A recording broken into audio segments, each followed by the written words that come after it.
It's Monday. It's early. We're still caffeinating. We got stories, fun, and shout-outs.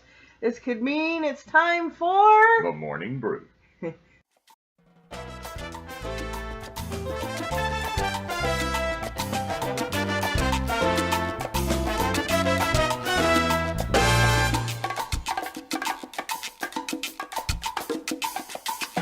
Cuba traigo el son ritmo sabroso. Let's get this started. Oh yeah, it's going to be a good day this one. It's Monday. It's going to be a good Monday.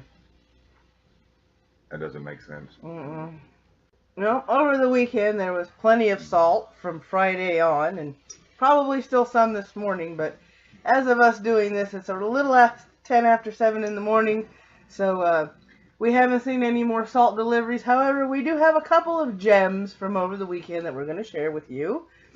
I call them my dumb feminists, and boy, are they dumb. I was on a couple of live streams over the weekend. Chairview had a charity live stream for muscular dystrophy. I don't know if there's going to be another one, but this is the time of year during, the winter and spring months. There's charities for different diseases. If we do catch wind of any of those live streams, we will be letting you guys know and putting them in the links below so you guys can go and help out. That money does go to good causes, and it actually does help improve the lives of people with those particular diseases and disorders. So keep an eye out for those. I actually found a reasonable feminist to talk to, one of a rare breed. I'm sorry, you use two words in the same sentence that don't normally apply. Reasonable and feminist. Yes. She and I had a nice conversation. She voiced her concerns, which, she's a little leery of a couple of the cabinet members. Apparently, I got to look up this news story to see if it's right. Clark, the guy who, was very vocal about speaking out against the BLM, arrested somebody on an airplane just for shaking their head. That seems a little outlandish. I'm going to have to find that story. And he's going to be on the cabinet for some sort of defense position. Homeland Security or something. No, the Homeland Security Director, if I'm not mistaken, is a retired Army general. Oh, okay. Secretary of Defense is Mattis. Yeah, we're going to have to look those up. The Mad Dog. Yeah, we're going to have to look those up. So that's one story I have to look up and verify. Yeah, we agreed on some things. We disagreed on some things. Obviously, she was rather surprised when she accused me of opinions and conjecture, and I said, well, we are having a discussion. I'm voicing my opinions and, and my conjecture. I never said these were facts. And she goes, well, at least you can admit it. So I always admit when I'm using opinions, and, you have to. Of course, most people know me. If I do use a fact, it's going to be somewhere linked or cited in some way. That way, and it's going to be most likely concrete. Yeah, pretty much. So this morning we've got 3 news stories, 5 shout-outs like usual, and Twitter, and we finally found some fails. I think it took me a little while this morning. We're doing dumb state laws this morning because we ran out of fails. Cheeseburger let me down. I couldn't find any of them. That's all right. We can do some state.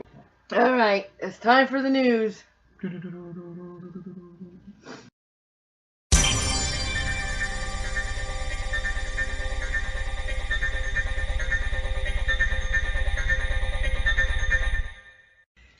And if anybody's wondering where that came from, I used to hear that before some news broadcast when I was a child. So. All right, on Routers this morning, China urges Trump administration to grasp importance of one China.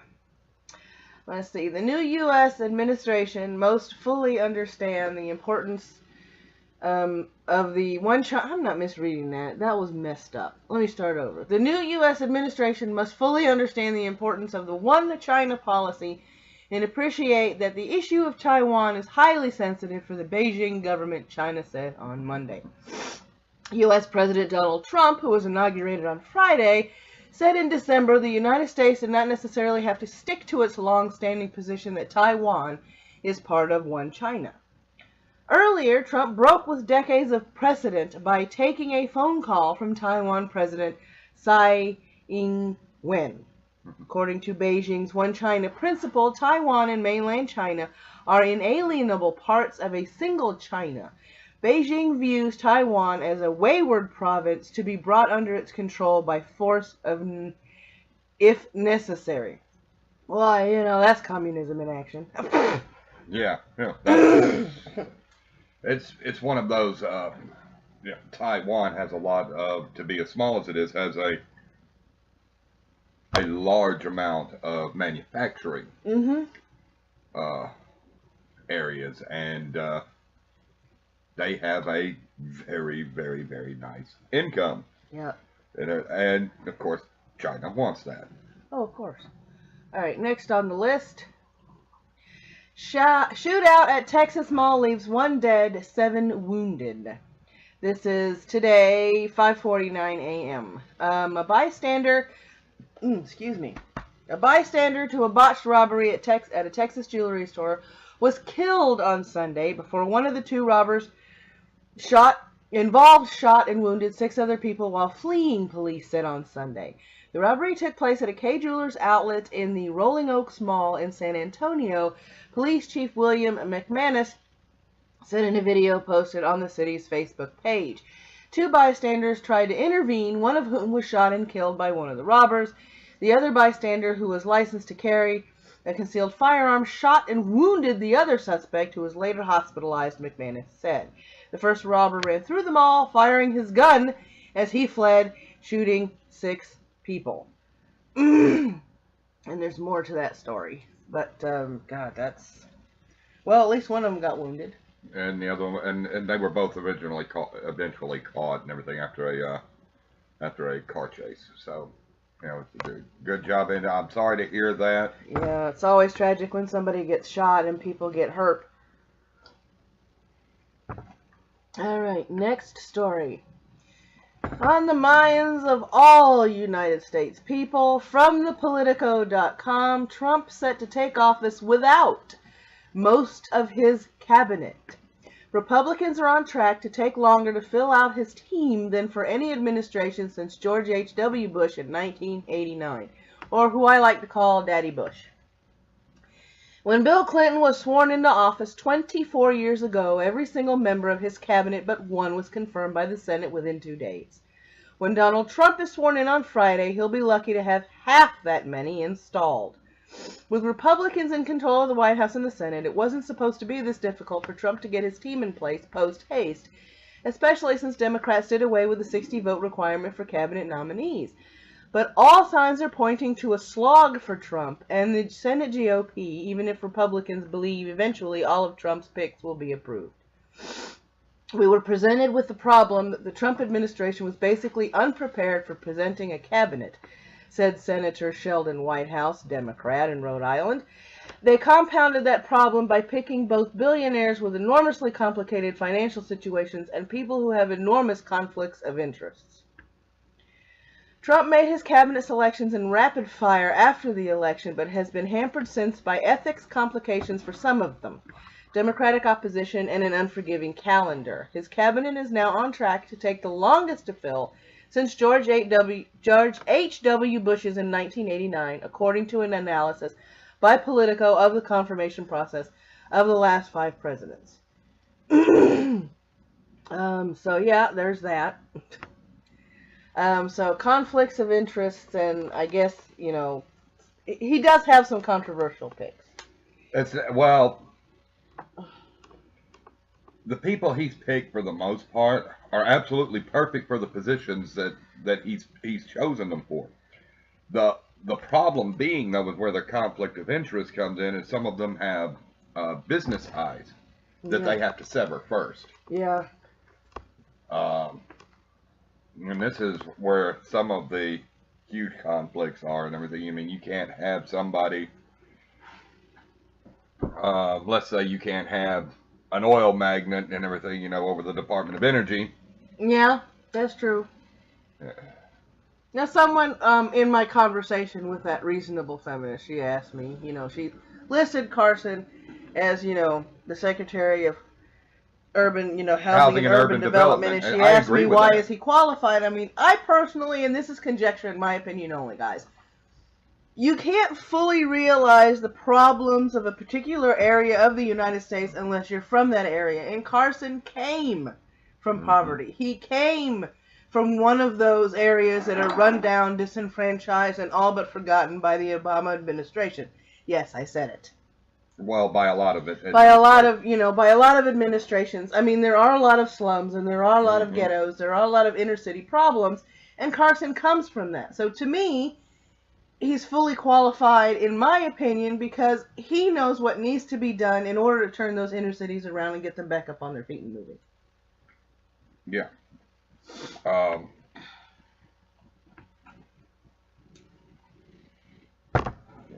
It was the same thing, this. Basically, we're going to go through another Made in the USA movement that was very, very popular on the second term of Ronald Reagan. It did real well and everything. It brought a lot of extra jobs. People worked. You look at the camera, not your fingers. People worked American.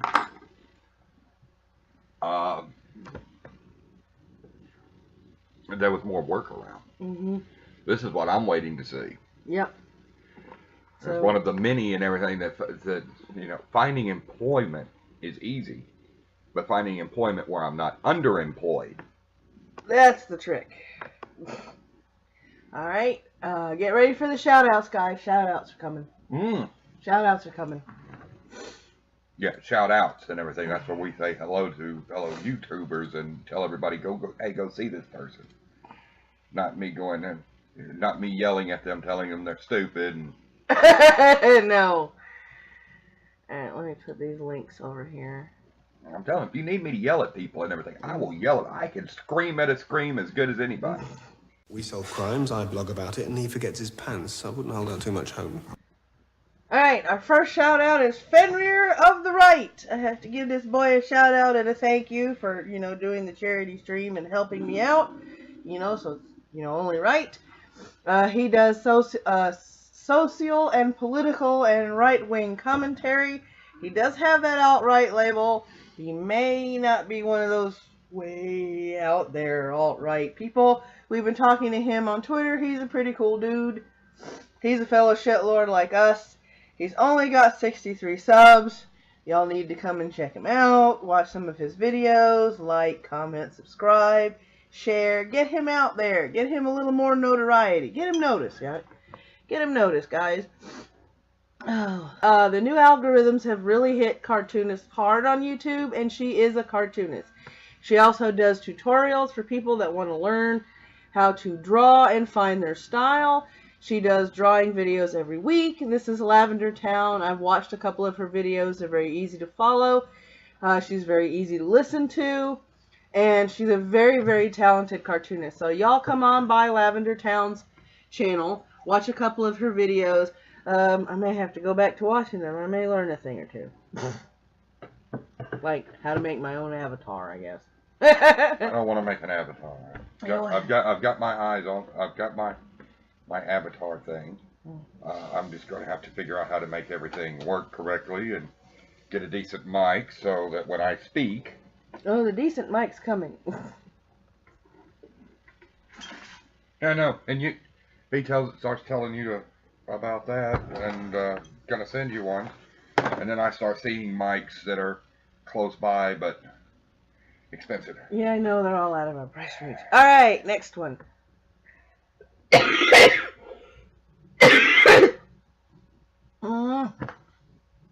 Somehow I got unsubscribed from his ass. Morally Gray. I was introduced to him by another YouTuber. He does very clear, concise, and easy to understand videos on identity politics, yes, anti-SJWs, and feminism. And if you guys want a good video to start with, let me see if I can find this thing, because this is the one I started with, and that's what got me to, there's one he has on the patriarchy that is absolutely very concise, and it's funny too, because he goes through bless this man. He went through Christy Winter's videos and redefined patriarchy. And it was really funny and interesting to listen to and watch. So come on over to Morally Gray's channel, and if you like him, subscribe. And if you don't want him buried in the mire, click that notification bell so you will be told as soon as he uploads something. And let me see, I did this out of alphabetical order again. Order schmorter. Yep. Modwayne, Ayaron, or Alaron, depending on which part of the country he is from. He is another fellow commentator and shitlord. He is very funny, very concise, and when he argues with facts, they're based in historical fact, which is rather interesting. First video I ever saw of him was a Marina Shut Up video, because we all know Marina doesn't know how to shut up. And his latest response video is about MTV's latest video, and because, you know, MTV keeps sticking their foot in their mouth. Oh. Hope they go down in flames with BuzzFeed. I sincerely do. Alright, and last but not least, Persephone66. She's funny. She talks about religion, politics, video games, trans issues. She blasts holes in Riley Dennis, Michael Rowlands, of course, who doesn't. She's really interesting to listen to, and her commentary is while she plays her games, and every once in a while she does have computer animated avatars on her screen that walk around and things of that nature. She's a very interesting person to listen to. She does make some very good points, and when she just argues and rants, she makes points too. So y'all come out over here and check out Persephone66. And once again, if you like her videos, don't forget to hit that subscribe and hit that notification bell so she doesn't get stuck in the mire with everybody else that you have subscribed to. So that's it for the shout outs. That's good. Yep, so we're going to have a little segment before we have our hashtag fun and our dumb laws. We're going to... Can I ask a question? What? Why do they call it shouting someone out and everything when you don't really raise your voice? I don't know. That's like, you know, Wednesday. They call Wednesday hump day when everybody gets laid mostly on the weekend. No, I know, right? You know, it's forever a mystery. I don't know. That's weird state law. Yep, our first dumb feminist that we found yesterday. God of Reason found this one out. This is a political joke. These are three women. This booth me says STEM field, sign up, and this one says gender studies, sign up. This guy here is shaking his head while all three of these over here are signing up for gender studies, and the next thing you know, in that last panel, you know, more women in STEM, you know, and, you know, they're protesting that there's not enough women in the STEM field. The gender disparity in STEM fields explained. Now, the funny part to this is the conversation he also posted, where person number one said, no, there aren't enough women in STEM fields because of misogyny. To which the response was, do you by any chance have a background in gender studies? To which she responded with, that's none of your business. To which he responded with, seriously, I was wondering if you do, because your education might shed some light on why you think misogyny is the reason more women aren't in STEM.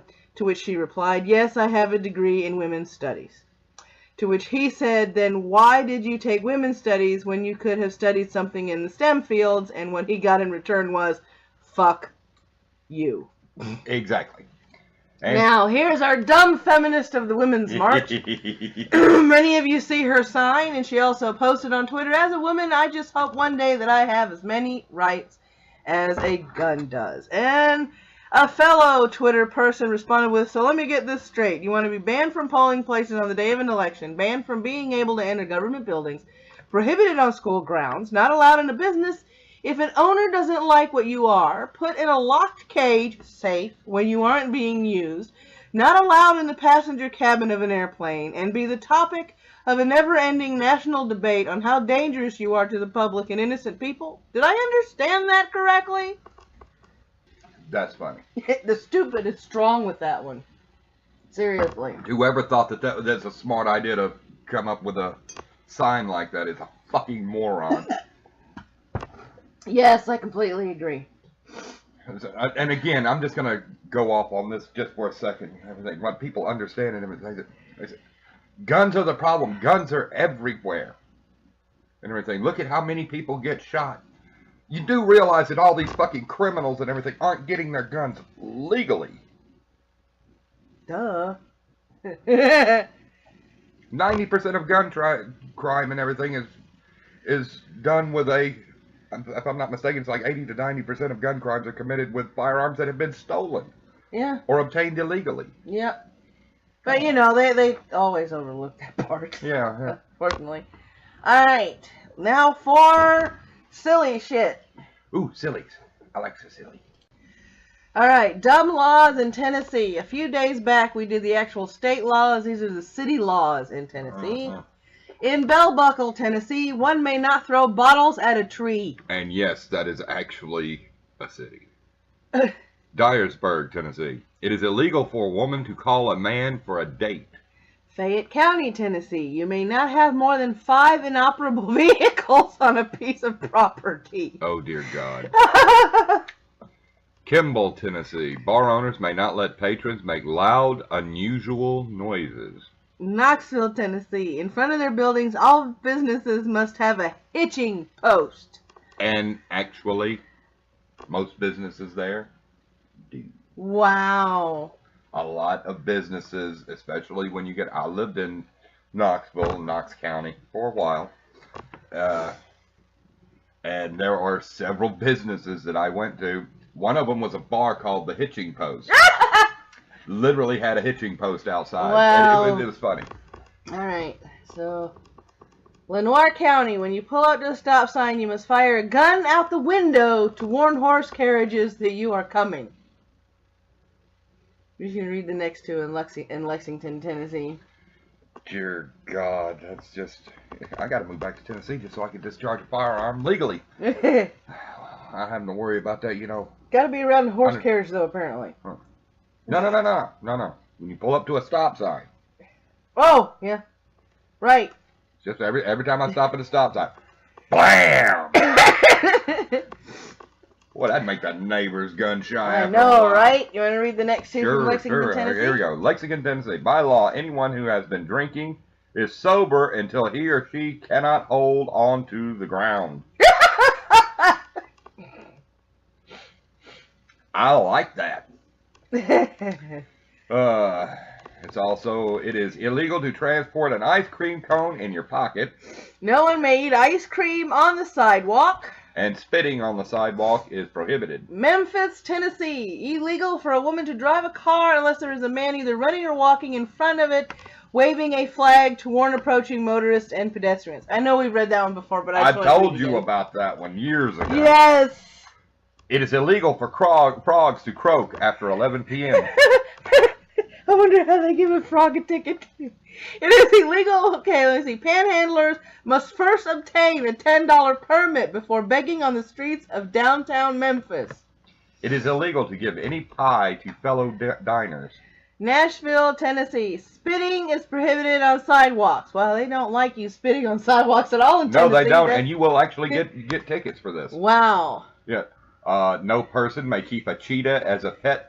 There is a story behind that. It's got to be. Males may not be sexually aroused in public. I'm in trouble. Anyone rollerblading may not tie his or herself onto a moving vehicle on a highway. Again, there's a story behind that. Yeah, no person may roller skate and listen to a personal CD player at the same time. That's because they were going out into traffic getting hit by cars. Yeah. Throwing stones is prohibited as it might break a window. Yep, and it says down here that there are more dumb laws in Tennessee, and we'll go over those tomorrow morning.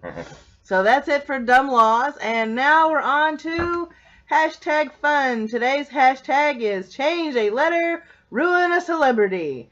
Bennifer Lawrence. Haley Pills. Jeff Moldblum. Oh, God. Dud Nelson. Mel Crooks. Bill Smith. Jeff Goldblum. Johnny Depp. Swill Ferrell. Fled Astaire. The Trolling Stones. Steve Cartell. Darth Brooks. Mick Jagger. Johnny Rash. Jason Hateman, Harry Oldman, Brad Piss, Brad Spitt, Jeff Garlick, DJ Jizzy Jeff, oh my god, Tom Potty, and Jeff Fridges. There's our hashtag fun, y'all. Alright, so that's our show for the day. If you want to comment on any of the stories that we read, well, that's what the comment section is doing down there. If you want to submit anything funny, we gave you plenty of examples, either any funny articles, any hashtags you want us to read out loud, or any dumb shit you came across on Twitter, Facebook, Reddit.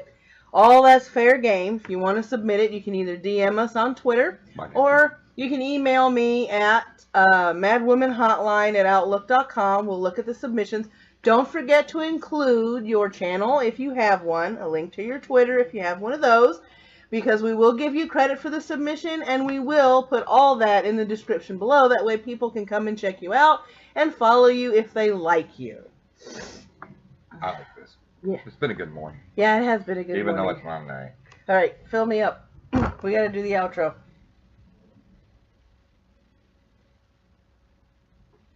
Give me some more coffee. Oh!